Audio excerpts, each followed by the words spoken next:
नमस्कार। आज corona virus का जो जेनेटिक मटेरियल है उस पे हम बात करेंगे और जो टेस्टिंग वर्तमान समय में हो रही है उन टेस्टिंग को हम समझने का प्रयास करेंगे कि किस तरीके से जो है ये RT-PCR इसका क्या मतलब है, या रैपिड एंटीबॉडीज़ जो टेस्ट हो रहे हैं उनका क्या मतलब है। इन दो चीज़ों पर हम बात करेंगे। इससे पहले जो है हम कोविड-19 हम समझ चुके हैं, इसका नाम क्यों कोविड-19 है। CO से मतलब कोरोना वायरस, कोरोना से है। VI से मतलब वायरस से है और D से मतलब डिजीज से है। 19 जो आया है, 19 का मतलब जो है 2019 में इसको पहली बार देखा गया। इस तरीके के जो वायरस को 2019 में देखा गया, इसलिए इसको जो है कोविड-19 नाम दिया गया। इसका स्ट्रक्चर पर भी हम पहले बात कर चुके हैं कि एक क्राउन लाइक स्ट्रक्चर है। और वो क्राउन लाइक स्ट्रक्चर क्यों है? क्योंकि इसके बाहर से जो ये स्पाइक हैं, ये स्पाइक के कारण जो है क्राउन की तरह ये दिखता है, इसलिए इसको जो है कोरोना वायरस नाम दिया गया। तो आज जो हमारा मेन टॉपिक है उसमें हम जो ये दो तरीके के टेस्ट आज पूरे दुनिया में हो रहे हैं उनकी हम बात करते हैं कि इन दोनों को क्या भूमिकाएं हैं। तो इसमें जो है कोविड-19 में जो है एक सबसे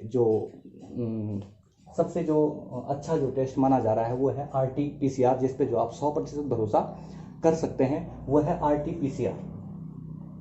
तो इसका सबसे बड़ी समस्या इसलिए हो पा रही है कि इसको हम पहचान क्यों नहीं पा रहे हैं। सबसे बड़ी जो समस्या आज की डेट पे इसलिए हो रही है कि ये जो वायरस है, इस वायरस में जो जेनेटिक मटेरियल है वो RNA है। इससे पहले जब भी हम ज़्यादातर पढ़ते थे, वायरस दो तरीके से थे, एक एनिमल वायरस था, एक प्लांट वायरस था। तो जो एनिमल वाले वायरस हुआ करते थे उनमें ज़्यादातर जो है जो जेनेटिक मटेरियल था वो DNA होता था, और जो प्लांट वाले जो वायरस थे उनमें जो है ज़्यादातर हमको मिलता था RNA। तो इस समय जो समस्या ये आ गई है कि ये जो कोविड है या कोरोना है, इसका जो जेनेटिक मटेरियल है वो RNA है। और RNA होने के कारण क्या करते हैं, इसको फाइंड नहीं कर सकते, क्योंकि DNA ही एक ऐसी चीज़ है जो हमारे जेनेटिक मटेरियल को जो है फाइंड कर पाता है कि ये किस तरीके से है, किस तरीके से ये प्रोग्रेस कर रहा है। ये सारी चीज़ें जो है DNA से, क्योंकि जैसे क्लोनिंग वाली जो ह्यूमन में भी की जाती है, एनिमल सेल में भी की जाती है, क्लोनिंग हो गई, आइडेंटिफिकेशन किया जाता है। अगर कई बार आपने देखा होगा, संतति पहचान के लिए भी जो है आइडेंटिफिकेशन टेस्ट जो है DNA टेस्ट करवाया जाता है। तो इस वायरस में जो सबसे बड़ी समस्या अभी यही आ रही है कि जो ये RNA है, अगर इसकी जगह DNA होता तो टेस्टिंग में कोई दिक्कत नहीं होती, आराम से जो है DNA टेस्टिंग के द्वारा इस वायरस को फाइंड कर दिया जा सकता था। लेकिन अभी सबसे बड़ी समस्या ये है कि इसमें जो है RNA है। अब इसमें क्या कर सकते हैं, क्योंकि फाइंड तो करना है, तो फाइंड करने के लिए हमारे पास दो तरीके के टेस्ट हैं। एक जो आपको जाते ही जो हो रहा है उसमें हो रहा है, उसमें जो टेस्ट आपको सबसे पहले जो मिल रहा है वो है रैपिड एंटीबॉडीज टेस्ट, जिसको जो है आपको अगर तुरंत अगर आपको रिपोर्ट चाहिए तो उसमें जो है रैपिड एंटीबॉडीज टेस्ट किया जाता है।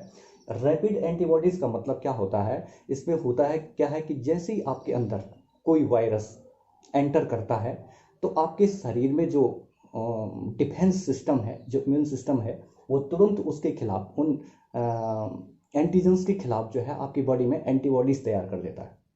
और वो एंटीबॉडीज लगातार जो है उस एंटीजन के खिलाफ जो है वार करते हैं।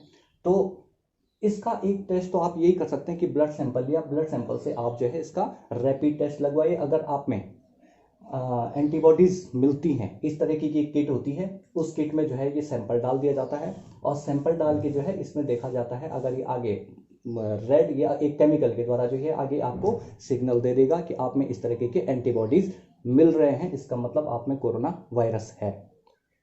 लेकिन इसमें दो तरीके की खामियां हैं, दो डिमेरिट्स हैं, जिसके कारण इस पे हम जो है 100% विश्वास नहीं कर सकते।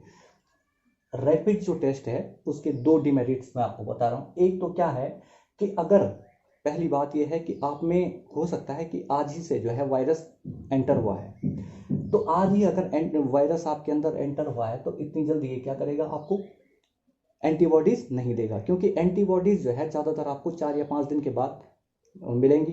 तो पहले दिन या दूसरे दिन या तीसरे दिन, जब तक वायरस आपके अंदर बहुत ज़्यादा ग्रोथ नहीं कर जाता, तब तक जो है आपको एंटीबॉडीज नहीं मिलेंगी। तो इसका मतलब ये है कि इस पर इतना विश्वास नहीं किया जा सकता। क्यों? क्योंकि आप में आज ही जो वायरस एंटर हुआ, आपने आज ही रैपिड करवाया और आप नेगेटिव आ गए, जबकि 5 दिन बाद जो है आपको समस्या फिर शुरू हो गई।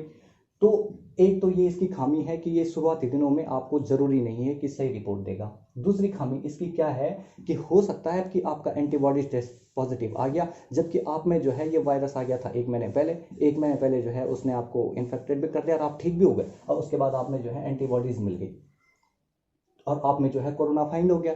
तो ये 2 खामियां इसमें बड़ी हैं। एक तो शुरुआती दिनों में जो है ये आपको जरूरी नहीं है कि पॉजिटिव दे, और दूसरा ये हो सकता है कि आप जब ठीक हो गए उसके बाद आपको पॉजिटिव दिखा दे। तो ये 2 खामियों के कारण इस पर जो है 100% विश्वास नहीं किया जा सकता।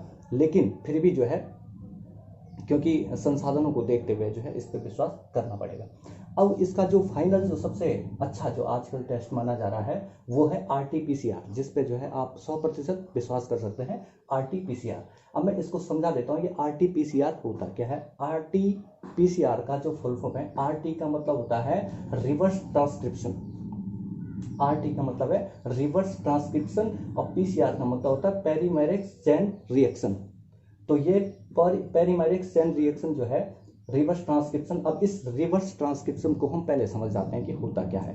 मैंने कहा समस्या ये है कि इसमें RNA जेनेटिक मटेरियल के रूप में है, जबकि हमको DNA चाहिए था। अगर DNA होता तो हम इजीली जो इसको फाइंड कर पाते।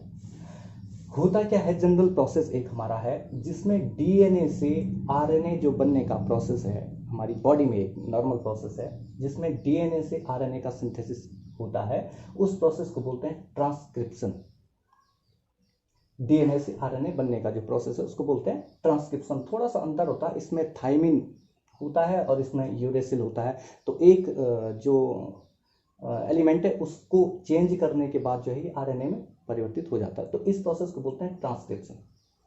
और जब RNA से DNA बनाया जाता है तो इसको बोलते हैं रिवर्स ट्रांसक्रिप्शन। रिवर्स का मतलब होता है वापस करना। तो RNA से जो है वो यूरेसिल की जगह जब थाइमिन आ जाता है तो ये वापस DNA में परिवर्तित हो जाता है। तो इस प्रोसेस को बोलते हैं रिवर्स ट्रांसक्रिप्शन। तो पहले हम क्या करते हैं, जो RT-PCR है, ये RT-PCR में जो RNA है उस RNA को DNA में परिवर्तित करना है, और DNA में परिवर्तित करने के बाद जो है ये रिएक्शन हो पा रही है, और उसके बाद हम फाइंड कर पा रहे हैं कि इसमें जो है कोरोना वायरस या कोविड वायरस फाउंड हुआ है। इसलिए जो है ये वाला इस वाला जो RT-PCR जो हो रहा है, ये RT-PCR पे जो है बहुत ज़्यादा समय लग रहा है। समय इसलिए लग रहा है कि ये प्रोसेस लंबा है कि DNA से RNA, पहले जो है RNA को DNA में कन्वर्ट करो और उसके बाद उसको फाइंड करो। होता क्या है कि आपको जो है जहाँ जिस लैब में जो है इसको फाइंड किया गया है, आपको इस तरीके की एक भेज दी जाती है, उसमें आपको इसका स्ट्रक्चर भेज दिया जाता है कि आप जब भी इसको देखोगे माइक्रोस्कोप के द्वारा, तो अगर आपको इस तरीके का स्ट्रक्चर इसमें मिलेगा DNA का इस तरीके का स्ट्रक्चर अगर मिलता है तो इसका मतलब ये है कि आपने क्या कर दिया, फाइंड कर दिया कि RT-PCR है। तो इसका RNA को DNA में पहले कन्वर्ट कर दिया जाता है, फिर DNA को इस जो फोटो जो वहाँ से आई होगी, जो पिक्चर वहाँ से आई है, उससे उसको मैच करके और उसके बाद आपको पॉजिटिव दिखाया जाता है। तो ये 100% जो है सही जांच आपको देगा। तो ये है रैपिड एंटीबॉडीज टेस्ट और ये है RT-PCR। तो इस समय जो है क्योंकि कम संसाधन है, कम संसाधनों में भी अगर आप लोग रैपिड भी करवाते हैं तो कोई दिक्कत है नहीं है। रैपिड करने के बाद अगर आप में सिम्टम आते हैं, सिम्टम देखे जाते हैं, तो उसके बाद जो है RT-PCR किया जा सकता है। तो और इसका सबसे अच्छा जो बचाव का साधन है वो साधन यही है कि आप जो है खुद को क्योर करें और खुद से लोगों को भी क्योर करें और लोगों से अच्छा भाव बनाए रखें। किसी को सोशल डिस्टेंसिंग के नाम पे या किसी के नाम पे प्रताड़ित ना करें, लोगों का साथ दें। धन्यवाद।